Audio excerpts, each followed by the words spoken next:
दिलचस्प पौराणिक कथा में आज हम अहिल्या की कथा सुनेंगे। प्रातः काल जब राम और लक्ष्मण ऋषि विश्वामित्र के साथ मिथिलापुरी के वन में उपवन आदि देखने के लिए निकले तो उन्होंने एक उपवन में एक निर्जन स्थान देखा। राम बोले, भगवन, यह स्थान देखने में तो आश्रम जैसा दिखाई देता है, किंतु क्या कारण है कि यहाँ कोई ऋषि या मुनि दिखाई नहीं देते?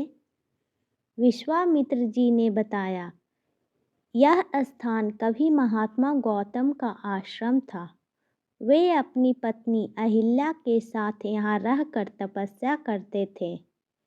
एक दिन जब गौतम ऋषि आश्रम के बाहर गए हुए थे तो उनकी अनुपस्थिति में इंद्र ने गौतम के वेश में आकर अहिल्या से प्रणय याचना की। यद्यपि अहिल्या ने इंद्र को पहचान लिया था तो भी वह यह विचार करके कि मैं इतनी सुंदर हूँ कि देवराज इंद्र स्वयं मुझसे प्रणय याचना कर रहे हैं, अपनी स्वीकृति दे दी।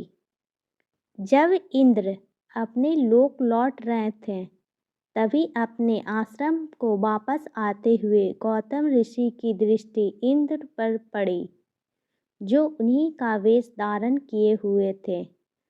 वे सब कुछ समझ गए और उन्होंने इंद्र को श्राप दे दिया।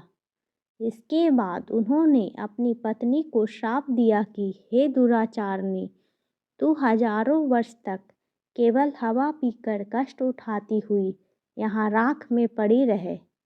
जब राम इस वन में प्रवेश करेंगे तभी उनकी कृपा से तेरा उद्धार होगा। तभी तू अपना पूर्व शरीर धारण करके मेरे पास आ सकेगी। यह कहकर गौतम ऋषि इस आश्रम को छोड़कर हिमालय पर जाकर तपस्या करने लगे। इसलिए हे राम, अब तुम आश्रम के अंदर जाकर अहिल्या का उद्धार करो। विश्वामित्र जी की बात सुनकर वे दोनों भाई आश्रम के भीतर प्रविष्ट हुए। वहाँ तपस्या में निरत अहिल्या कहीं दिखाई नहीं दे रही थी। केवल उसका तेज संपूर्ण वातावरण में व्याप्त हो रहा था। जब अहिल्या की दृष्टि राम पर पड़ी तो उनके पवित्र दर्शन पाकर एक बार फिर सुंदर नारी के रूप में दिखाई देने लगी। नारी रूप में अहिल्या को सम्मुख पाकर राम और लक्ष्मण ने श्रद्धापूर्वक उनके चरण स्पर्श किए।